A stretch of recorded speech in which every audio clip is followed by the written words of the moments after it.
Okay guys, so we finished with 7.4. I got most of your homework pictures, so we're going to move on with 7.5. We're going to be skipping quite a bit from this section, so just bear with me here.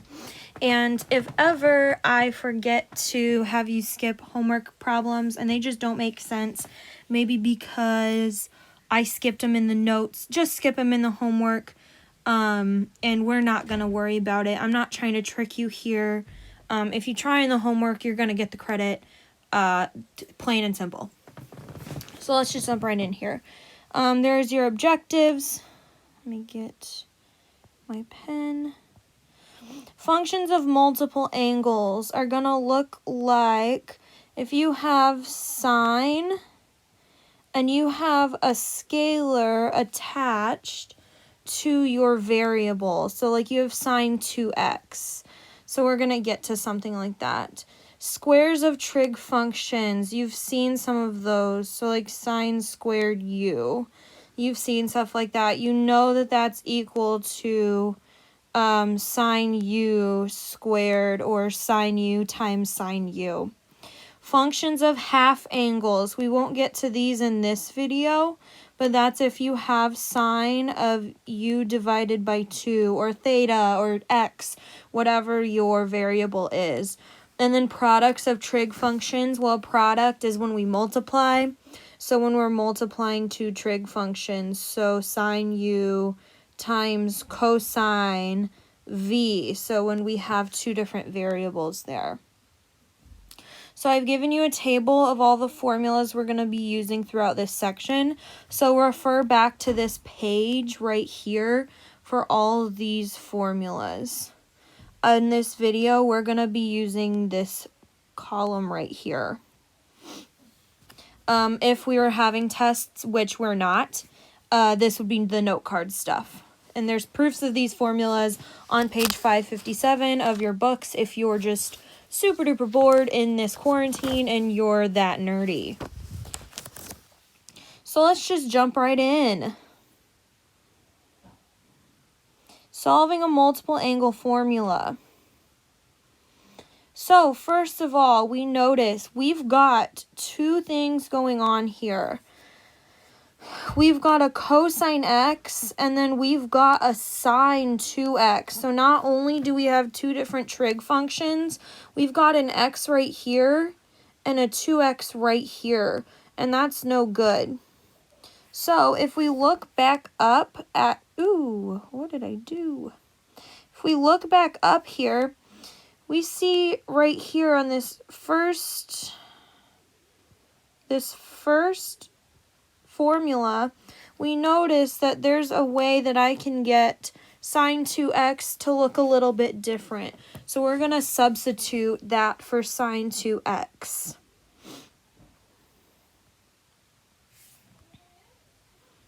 So 2 cosine x plus 2. Okay, I'm going to substitute sine x cosine x, and then we're still equal to 0. Now, we're going to use what we learned in section 7.3 about solving trigonometric equations to solve that equation. So I see that I have a common term in both terms. So I'm going to factor out a 2 cosine x from each. So 2 cosine x times 1 plus sine x equals 0. Now I have two pieces, and I can set them both equal to 0. So 2 cosine x equals 0. Cosine x equals 0. Well, where does cosine x equals 0? We know by looking at our unit circle that it's at pi over 2. And it's at 3 pi over 2. Then we have 1 plus sine x equals 0. If we subtract the 1, we have sine x equals negative 1. Where does sine x equal negative 1? Well, we know it's at 3 pi over 2. Now, do we need that answer twice? No. If you think about when we were solving quadratics way back in Algebra 2, and we had a double solution, there was no need to put that solution twice.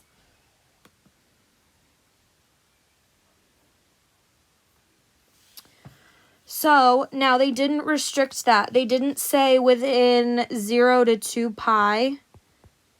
So this is an example of when we need to put plus 2n pi.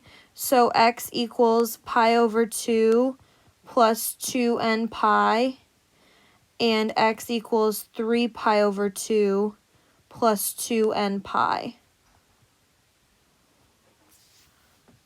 Okay. Okay. So moving on. I would say try this next one. Pause me and try this next one. But if you look, we want cosine 2x. We want to substitute something for cosine 2x.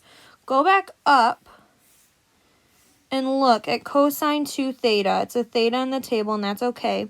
There are 3 different formulas we can use here. So which one do we choose? Well, we're going to need to use a bit of common sense here.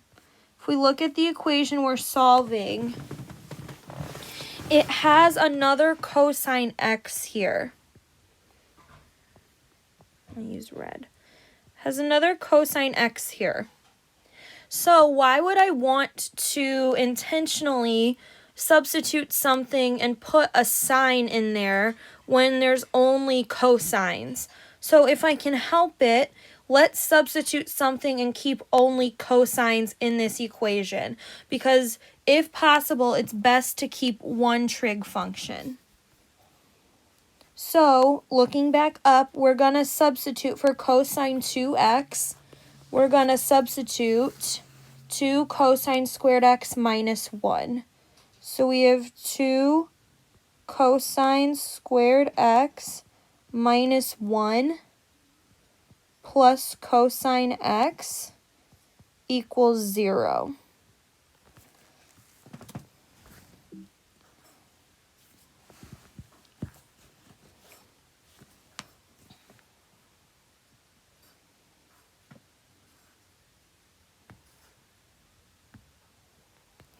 Now, this looks like a quadratic, so let's put it in a form that I can factor it. 2 cosine squared x plus cosine x minus 1 equals 0. I can factor that like 2 cosine x minus 1 times cosine x plus 1 equals 0.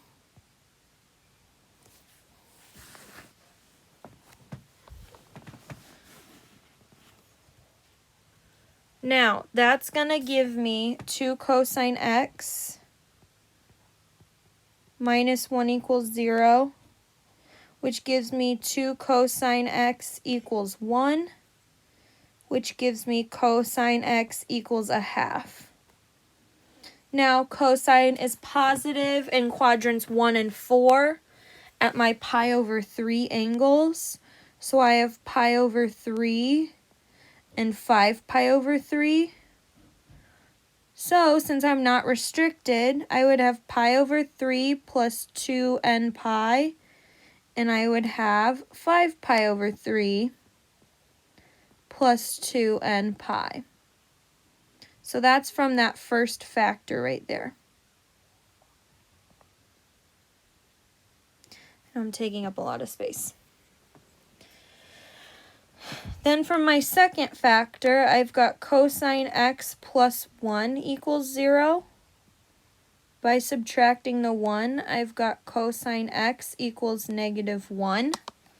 Well, where is cosine equal to negative 1? And your answer should be pi.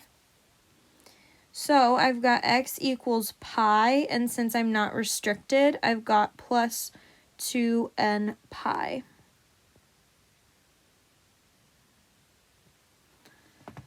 And then I'm gonna end this video here just so it doesn't take too long to upload, but I should be back tomorrow with another. And then I really would like to have a Zoom meeting on Friday, just so you guys can ask me some questions, okay? So I'll be back soon.